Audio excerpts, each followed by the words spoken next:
नमस्कार, स्वागत है आपका जनगण मन 24/7 पर, जो कि मेरा यूट्यूब चैनल है। आप उसे लाइक करें, सब्सक्राइब करें। और एक बहुत ही चौंकाने वाली खबर सामने आई है, और वो खबर है कि केंद्रीय जांच ब्यूरो यानी कि सीबीआई ने शनिवार को यानी कि 20 दिसंबर को रक्षा मंत्रालय में posted lieutenant colonel Deepak Kumar Sharma और उनके साथी विनोद कुमार को एक कथित रिश्वत के केस में गिरफ्तार किया है। आइए तस्वीर दिखाते हैं आपको उस ऑफिसर की, जो लेफ्टिनेंट कर्नल दीपक कुमार हैं। सागर, अगर आप बैक स्टेज में हैं, ये देखिए, ये लेफ्टिनेंट दीपक कुमार, जिनको कि कल सीबीआई ने गिरफ्तार किया, और इनके साथ उनका जो एक साथी है विनोद कुमार, उसको भी गिरफ्तार किया गया है। आरोप है कि सेना के लिए खरीदे जा रहे इक्विपमेंट्स की डील में इन अधिकारियों ने रिश्वत ली थी। सीबीआई को लेफ्टिनेंट कर्नल दीपक कुमार शर्मा के पास 2 करोड़ रुपए से ज्यादा कैश मिला है। जांच अधिकारियों को शक है कि इस मामले में एक प्राइवेट कंपनी और लेफ्टिनेंट कर्नल शर्मा की पत्नी भी शामिल है। अब आप ये सोच लीजिए कि ऐसा घालमेल है। नोटों की गड्डियां मिली हैं, उनकी भी मैं आपको तस्वीर दिखाती हूं। आप दिखाएं कृपया करके वो नोटों की गड्डी। ये देखिए, करोड़ों रुपए जो मिले हैं, जो बरामद हुए हैं उनके पास से। ये उसकी तस्वीर है, जिसमें बताया जा रहा है कि लेफ्टिनेंट कर्नल दीपक कुमार शर्मा के साथ विनोद कुमार और उनकी पत्नी और एक प्राइवेट कंपनी भी इसमें शामिल है, जो कि इक्विपमेंट्स की डील कराने में ये लेन देन का मामला सामने आया है। सीबीआई ने इस मामले में 19 दिसंबर 2025 को एक केस दर्ज किया था। कई रिपोर्ट्स के मुताबिक सीबीआई को पुख्ता सूचना मिली थी कि रक्षा क्षेत्र में होने वाली कुछ खरीदों में धांधली हो रही है। और टिप मिली, और टिप के मुताबिक इस धांधली में सरकारी अधिकारी, एक कंपनी का नाम आया जो अवैध गतिविधियों में लिप्त थे। सूचना के मुताबिक सीबीआई को यह पता चला कि सरकारी अधिकारी और प्राइवेट कंपनी दोनों ही भारत के डिफेंस सेक्टर से जुड़े हुए हैं। और और कैसे हुआ खुलासा, मैं आपको वो भी बताती हूं। जांच अधिकारियों ने बताया कि दीपक कुमार शर्मा के बारे में उन्हें सूचना मिली थी कि वो कथित तौर पर प्राइवेट कंपनी को फायदा पहुंचाने के लिए रिश्वत ले रहे हैं, और ये कंपनी डिफेंस से जुड़ी बताई जा रही है। जानकारी के मुताबिक ये कंपनी सेनाओं के लिए रक्षा उत्पाद बनाती थी। सीबीआई अधिकारियों के मुताबिक लेफ्टिनेंट कर्नल शर्मा बेंगलुरु स्थित एक कंपनी से 3 लाख रुपए की रिश्वत लेते हुए पकड़े गए। इस कंपनी के इंडिया ऑपरेशंस यानी भारत में होने वाले कारोबार को राजीव यादव और स्वजीत सिंह नाम के 2 व्यक्ति देखते हैं। कथित तौर पर ये दोनों व्यक्ति लगातार शर्मा के संपर्क में थे। ये दोनों अवैध तरीके से अपनी कंपनी का फायदा करवाने के लिए सेना से जुड़ी किसी बिक्री में रिश्वत दे रहे थे। और वहीं दीपक कुमार शर्मा के गिरफ्तार हुए साथी विनोद कुमार पर आरोप है कि उसने 18 दिसंबर को रिश्वत की रकम शर्मा तक पहुंचाई थी। तो ये पूरा एक चेन है जो कि सामने नजर आ रहा है। इस खबर के स्क्रीनशॉट भी दिखाएं ताकि लोगों को पता चले। पत्नी के पास से भी बताया जा रहा है कि कैश मिला है। दिल्ली में लेफ्टिनेंट कर्नल दीपक कुमार शर्मा के घर समेत कई जगहों पर तलाशी के दौरान सीबीआई ने 2.23 करोड़ रुपए कैश बरामद किया।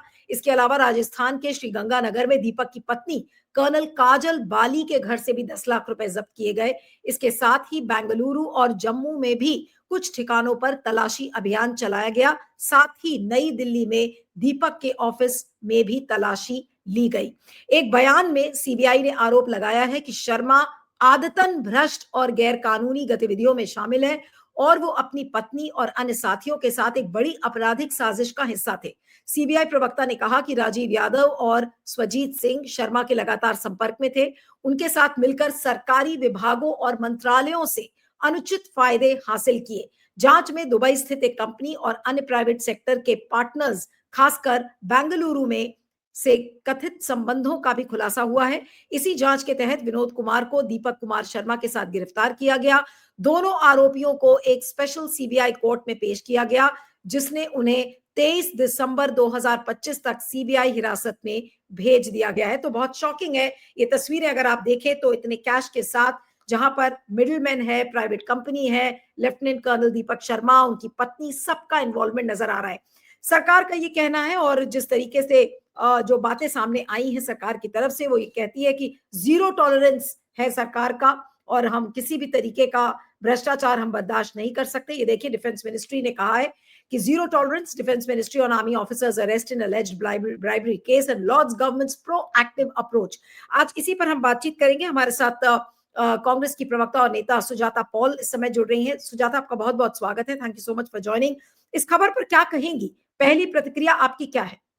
मैं एकदम स्तब्ध हूं। आज जब से ये खबर आई है तब से ये समझ में नहीं आ रहा है कि इस देश में चल क्या रहा है। हमारे देश में अगर आप भ्रष्टाचार देखें तो हर सीमा को पार कर रहा है। और ये टाइम्स ऑफ इंडिया की रिपोर्ट में जो डिफेंस मिनिस्ट्री की तरफ से कहा गया है कि हमारा जीरो टॉलरेंस है। अरे सरकार अगर ये कहती है जीरो टॉलरेंस है तो हिम्मत कैसे हो जाती है लोगों को कि इस तरह से वो करप्शन करें, भ्रष्टाचार करें, इस तरह से वो रिश्वत लें। और यहाँ पे एक मतलब ये तो लगातार चलता हुआ रिश्वत का खेल था, क्योंकि 2.23 करोड़ जो मिले इनको, उनकी पत्नी वो भी कर्नल काजल बाली उनका नाम, उनके जहां पे वो पोस्टेड है उस जगह से गंगनहर में। तो ये तो सवाल पूछा ही जाएगा ना कि इतना पैसा आप लगातार ले रहे हैं, आप डेप्यूटी प्लानिंग ऑफिसर हैं और सरकार में बैठकर अगर आर्मी में कोई व्यक्ति इस तरह का भ्रष्टाचार कर रहा है तो कोई मॉनिटरिंग सिस्टम नहीं रह गया क्या? मतलब को पहले इतना आसान तो नहीं होता था, हमेशा कोई ना कोई मॉनिटरिंग होती थी। जैसे मैं आपको एक उदाहरण देती हूँ, जैसे कोर्ट में क्या होता है कि एलआईयू चारों तरफ रहती है, मतलब जजेस के ऊपर भी ऐसी निगरानी रखी जाती है कि कहीं कोई भ्रष्टाचार ना हो, कोई रिश्वत ना ले रहा हो, दे रहा हो। और यहाँ पे अगर हम फौज की बात कर रहे हैं तो उसमें अगर कहा जा रहा है कि जीरो टॉलरेंस के कारण ये पकड़ा गया, भाई ये तो सरकार का फेलियर है कि लगातार ले रहा था। और 18 दिसंबर को तो उसने मात्र 3 लाख रुपए लिए। वो जो 2.23 करोड़ मिले हैं वो कोई इसके जिस जगह पे ये था जहां पे इसने 3 लाख लिए वहां से थोड़ी था। मगर what a shame, he has brought himself to such disgrace. जबकि इस वर्दी को पहने हुए व्यक्ति को देखकर कितना सम्मान मन के अंदर आता है। और देश के साथ गद्दारी करना, किसी फॉरेन मतलब कंपनी के साथ, विदेश में बैठे लोगों के साथ, दुबई में बैठे लोगों के साथ अगर इसका जो ट्रांजैक्शन चल रहा था तो ये कितना खतरनाक है। और देखिए कौन सा देश है। और हमारी जीरो टॉलरेंस वाली सरकार को ये बताना चाहिए ना कि दुबई से किधर जा रहा है। आपको पता है कि हमने डी कंपनी को कितने सालों तक झेला है, हम जो आतंकवाद है उससे कितना हमने सफर किया है। और उसके बाद अगर इतने आसानी से कह देते हैं कि इसलिए पकड़ा गया क्योंकि जीरो टॉलरेंस है, नहीं, क्योंकि आपके पास खबर पुख्ता आई इस बार। और ये 2.23 करोड़ एक जगह से पकड़े गए, जिस जगह से 3 लाख पकड़े गए वहां पे और कितना है और कौन कौन से लोग संलिप्त है। एक आखिरी बात भी कहूंगी कि ये डेप्यूटी प्लानिंग ऑफिसर है डिपार्टमेंट ऑफ डिफेंस प्रोडक्शन के।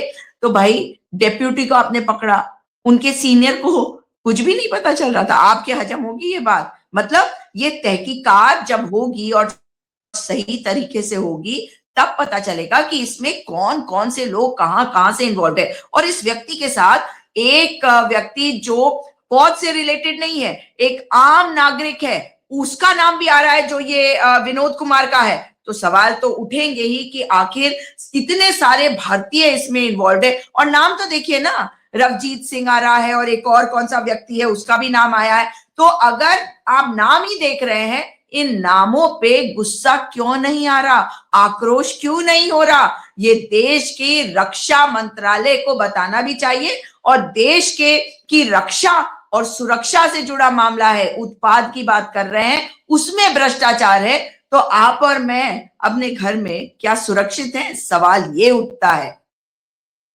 नहीं, लेकिन सुजाता, जो बड़ा टेक अवे है स्टोरी का वो क्या है कि आर्मी में या जो डिफेंस में जिस तरीके से भ्रष्टाचार लिप्त है, या हम फिर ये मानकर चले कि ऊपर तक ये चीजें पहुंच रही होंगी लोगों के पास, और अब एक ऑफिसर को पकड़कर क्या साबित कर रही है सरकार?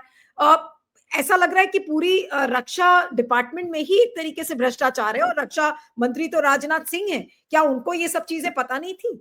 अब अचानक से सीबीआई की गिरफ्तारी करके क्या साबित कर रही है? जी, मैं इस बात को बोलना बहुत चाह रही थी, मगर अच्छा हुआ कि आपने सवाल पूछा। ये एक सर्विंग आर्मी ऑफिसर है, तो राजनाथ सिंह जी की जिम्मेदारी नहीं होगी क्या? ये हैबिचुअली एंगेज थे इन सब कार्यों में। ये मेरा टेक अवे है। हैबिचुअली एंगेज का मतलब है कि रक्षा मंत्रालय का कितना बड़ा फेलियर है। टेक अवे है कि भ्रष्टाचार क्या हमारे आर्म्ड फोर्सेस तक पहुंच गया है इस कदर से कि लगातार कोई कर रहा है, और की टेक अवे यही शब्द है, हैबिचुअली एंगेजिंग।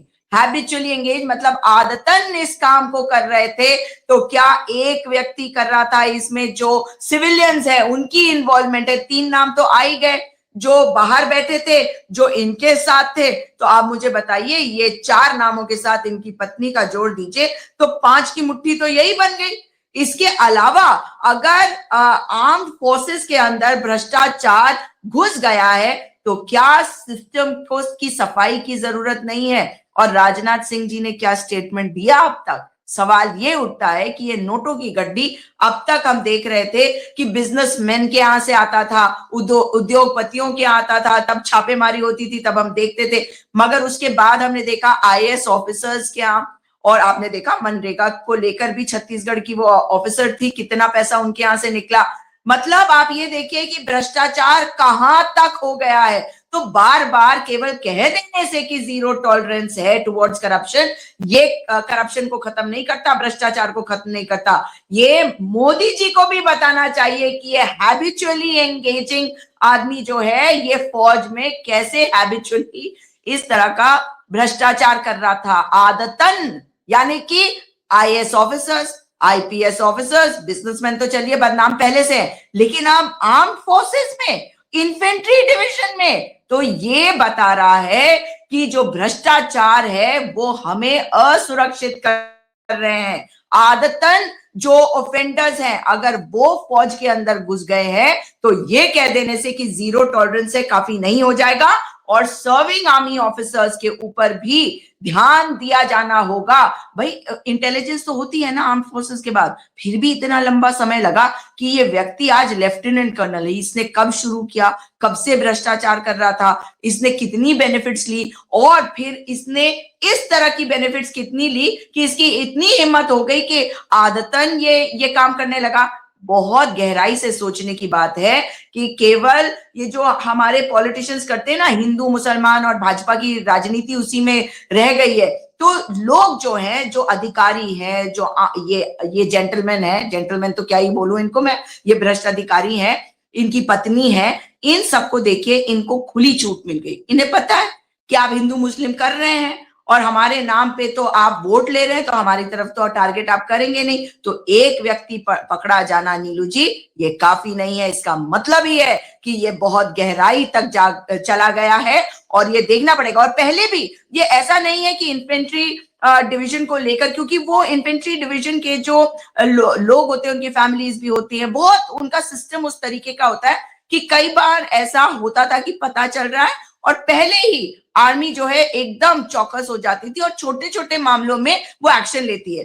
और मेरे को चिंता इस बात की हो रही है, जब पहले छोटे छोटे मामलों में एक्शन हो जाता था तो कंट्रोल रहता था। अब मैं ये देख रही हूं कि कोई कंट्रोल कहीं नहीं है, कोई, और डिफेंस यानी कि रक्षा से संबंधित जो चीजें बनाई जा रही है, जिसके बारे में प्रधानमंत्री बार बार कहते हैं हम आत्मनिर्भर हो गए, गृह मंत्री कहते हैं, रक्षा मंत्री कहते हैं, पूरी भाजपा कहती है हम तो आत्मनिर्भर भारत हो गए, अपना रक्षा उत्पाद हम खुद कर रहे हैं। अरे भाई, रक्षा उत्पाद कर रहे हैं, उसमें भ्रष्टाचार घुस गया है, तो ये तो इनको बताना पड़ेगा ना कि ये जीरो टॉलरेंस कौन सा है, कि आपको पता ही नहीं कि क्या हो रहा है। और ये तब होता है जैसे डीआरडीओ को आप खत्म करते हैं, ऑप्टो को खत्म करते हैं, और अडानी जैसे उद्योगपतियों को ऐसी जगहों में आप ले आते हैं, तब जाकर भ्रष्टाचार की हिम्मत बढ़ जाती है, और लोगों को पता होता है भाई जितना कमा सकते हो अब कमा लो, क्योंकि मौका बस यही वाला है। जी ना, अब सवाल ये उठता है कि अब जब सीबीआई जब इसकी पूछताछ करेगी और फिर जब और चीजें पता चलेंगी, आपको क्या लगता है कि ये जो पूरा जो एक रॉट है जिसको कहते हैं, क्या ये और भी गहरा होगा? क्योंकि ये तो सिर्फ एक ऑफिसर पकड़ा गया है, क्या पता ये पूरा नेटवर्क हो जो इस समय डिफेंस के अंदर हो। और इस बात का क्या राजनाथ सिंह को पता नहीं है? क्या ये चीज मोदी सरकार को, मोदी जी को नहीं पता होगी? क्या अगर मोदी, या हो सकता है कि हम ये मानकर चले कि भाई मोदी जी को नहीं पता थी, राजनाथ सिंह को नहीं पता थी, इतना कैसे अलूफ रह सकती है सरकार? जो सरकार ये कहती है, ना खाऊंगा ना खाने दूंगा, और इस तरीके से अगर आदतन एक ऑफिसर इस तरीके से खा रहा है तो फिर क्या करेंगे? देखिए, कितनी महत्वपूर्ण बात ये है कि रक्षा मंत्रालय हो, रक्षा मंत्री, गृह मंत्री, तमाम भारतीय जनता पार्टी के नेता, जब तक आप स्थिति को फेस नहीं करेंगे, अगर कोई कमी है, कोई गंदगी है, उसको साफ करने के लिए पहले उस गंदगी को आपको देखना पड़ेगा और मानना पड़ेगा। आज आपने देखा सोशल मीडिया है, इस वजह से ये खबर चल रही है, वरना कौन सा चैनल है जो इसके ऊपर डिबेट कर रहा है? ये आपकी देश की सुरक्षा से जुड़ा मामला है, ये पत्रकारों की सुरक्षा से भी जुड़ा मामला है, लेकिन वो गोदी मीडिया है और मेन स्ट्रीम मीडिया ध्यान भटकाने के काम में लगी रहती है, ऐसे संवेदनशील मुद्दे के बारे में बात नहीं करती, सवाल नहीं करती। इसीलिए खुली छूट मिली हुई है कि ये भ्रष्टाचार करे, चोरी करे और लूट करे, और इसी कारण से जो ये नेतागण हैं, जो मंत्री हैं, खास करके राजनाथ सिंह हो या प्रधानमंत्री या गृह मंत्री, इनके मजे हैं। ये जानते हैं कि लोगों को कोई फर्क नहीं पड़ेगा क्योंकि पूरी मीडिया हमारे कंट्रोल में, मीडिया हमसे सवाल उठाएगी नहीं। इसी कारण से जरूरत है कि अब मीडिया भी आंखें खोले और सवाल करे, क्योंकि ये उनकी सुरक्षा से भी संबंधित है। अगर देश सुरक्षित नहीं होगा, अगर हमारे डिफेंस उत्पाद जो हैं वो बाहर भेजे जाएंगे, तो कौन जिम्मेदार होगा? अगर हमारे ऊपर अंदर से आके, हम तो अभी बात कर रहे हैं कि बाहर से RDX कहां से आया, यहाँ तो अपने ही उत्पाद हम जो है भ्रष्टाचार में धकेल रहे हैं, न जाने किस किस को कौन कौन से असले बेच रहे हैं। अगर फौजी ये काम कर रहा है तो इसमें बहुत गहन जांच होनी चाहिए। सिस्टम को ठीक करने के लिए त्वरित कार्यवाही करते हुए रक्षा मंत्री को जो आर्म फोर्सेस है उनकी मीटिंग्स लगातार लेकर, बजाय इसके कि वो झूठी बातें जवाहरलाल नेहरू के बारे में, हिंदू मुसलमान करने के बारे में करें, वो इधर ध्यान दे, लगातार मॉनिटरिंग का सिस्टम बनाए और इस गंदगी को, इस जो पूरी बदबू फैल गई है इस भ्रष्टाचार से, उसे खत्म करने की दिशा में कदम उठाए। प्रेस कॉन्फ्रेंस करके वो जनता को बताए, जितना वो बता सकते हैं एटलीस्ट उतना तो बताए। और इस बार कोई जो है पैरवी वो कमजोर नहीं होनी चाहिए। आपको याद होगा कुछ समय पहले मैं ANI पे एक व्यक्ति को बार बार देखती हूँ, उनका नाम तो वैसे नहीं लेना चाहिए आपके कार्यक्रम में, हाँ, नहीं तो वो तो एकदम रेडी रहते हैं कॉपीराइट के लिए, उनका नाम ही ले लिया तो। लेकिन उनके कार्यक्रम में एक फौजी अफसर को देखा और उसकी बात को आप सुने तो सब झूठ दिखाई देता है, और वो व्यक्ति, उसके ऊपर कोर्ट मार्शल की प्रोसीडिंग्स चल रही थी, मगर वो आज टीवी, मतलब उनके चैनलों पे बैठकर वो भाषणबाजी कर रहे हैं। मतलब आप ये देखिए कि एक व्यक्ति जिसके ऊपर चार्ज लगा, चलिए कोर्ट मार्शल से आप बरी हो गए, लेकिन आपके ऊपर चार्ज लगा था, हो सकता है कि एविडेंस काफी नहीं था, इसका मतलब ये तो नहीं है कि आपने कोई गलती नहीं करी अगर कई साल तक आपके ऊपर केस चला। और यही मतलब हमारे देश का आज दुर्भाग्य है कि हमारा जो पॉलिटिकल क्लास है, जो पॉलिटिकल डिस्पेंसेशन जो सत्ता में बैठा हुआ है, वो ये नहीं देख रहा कि हमें देश को सुरक्षित रखने का काम दिया गया है, और इसको मजबूत करने के लिए अपने जो चौथा स्तंभ है उसको भी मजबूत किया जाए, और केवल अपनी राजनीति के लिए, अपनी कुर्सी के लिए बातों को छुपाया ना जाए। छुपाएंगे तो वो भी तो नहीं बच पाएंगे ना, केवल आप और मैं थोड़ी टारगेट होंगे, हम सब असुरक्षित होंगे। नहीं, लेकिन अभी आपने हाल में देखा जब अमित शाह जब SIR का भाषण दे रहे थे, जब उसके जवाब में, तो उन्होंने कहा कि चुन चुन के हम नामों को डिलीट करेंगे और घुसपैठिया नहीं आएंगे। क्या अब एक ऐसा वक्त नहीं आ गया है कि भाई अब चुन चुन के ऐसे अफसरों को आर्मी के अंदर से निकाले, बजाय इसके कि बाकी चीजों पर काम करे? चुन चुन के क्या ऐसे ऑफिसर्स को नहीं निकाला जाएगा? और सुजाता जी क्या कहेंगे आप, क्या ऐसे ऑफिसर्स वाकई में क्या राष्ट्रवादी ऑफिसर्स हैं, या देश फौज के साथ भी गद्दारी कर रहे हैं एक तरीके से? देखिए, यही तो फर्क है राष्ट्रवादी होने में और देश प्रेमी होने में। जब आप राष्ट्रवादी होते हैं तो आपको आंख बंद करके अपने देश को प्रेम करना होता है, देश की भक्ति करनी होती है। मगर जब आप देश प्रेमी होते हैं ना, आप प्रेम करते हैं अपने देश से, तो अपने देश में कोई भी गंदगी आने से रोकने वाले हो जाते हैं। आप चाहते हैं कि आपका देश ऐसा हो जो बहुत बेहतर हो, उसमें कोई कमी ना हो, उस पर सवाल उठाया जाए और उसको ठीक करा जाए। और इसी कारण से अगर आप ऐसे व्यक्ति को देखते हैं तो ऐसे व्यक्ति तो चारों तरफ घूम रहे हैं। आजकल आप देखिए, आप राष्ट्रवादी की बात कर रहे हैं, जो दो स्तंभ है भारतीय जनता पार्टी की राजनीति के, एक धर्म है और एक राष्ट्रवाद। तो दोनों में देख लीजिए ना, आजकल तो धर्म गुरु के नाम पे फॉल्स विग्स वगैरह महिलाएं बड़ी बड़ी पहन लेती हैं, पार्लर में जाकर वो बड़े बड़े अलग अलग मतलब ऐसा बना लेते हैं कि वो ब्रांड उनका बन जाए। तो ये तो फैशन डिजाइनर्स को लेकर एक गेटअप बनाते हैं। उसी प्रकार से अगर हम राष्ट्रवाद की बात करते हैं तो केवल बोल देने से कोई राष्ट्रवादी नहीं हो जाता। देश के लिए, देश को प्रेम करने का जज्बा होना चाहिए। और इस तरह से जो भेड़िए छुपे हुए हैं वर्दी पहनकर, इनको चुन चुन कर, ढूंढ ढूंढ कर जनता के सामने लाकर एग्जाम्पल सेट करने की जरूरत है, ताकि फौजियों के अंदर वो डर हो कि हम देश के साथ गद्दारी ना करें। मगर आने वाले समय में देखा जाएगा कि इस व्यक्ति के साथ जो भी होता है, इसमें पैरवी कितनी होती है। क्योंकि आप और मैं शायद भूले ना और शायद याद रखें, लेकिन जरूरी नहीं है कि सभी को याद रखेंगे। समय के साथ क्या होता है कि आज एक खबर है, कल कोई और खबर होगी। मगर सच्चाई ये है कि इस तरह के भ्रष्ट अधिकारी अगर शिकंजे में आए हैं तो ये एक और चीज बताता है कि इनको सब कुछ पता है। लेकिन एक अधिकारी को अगर पकड़ा गया है तो बाकियों को क्यों नहीं ये अब तक पकड़ पाए?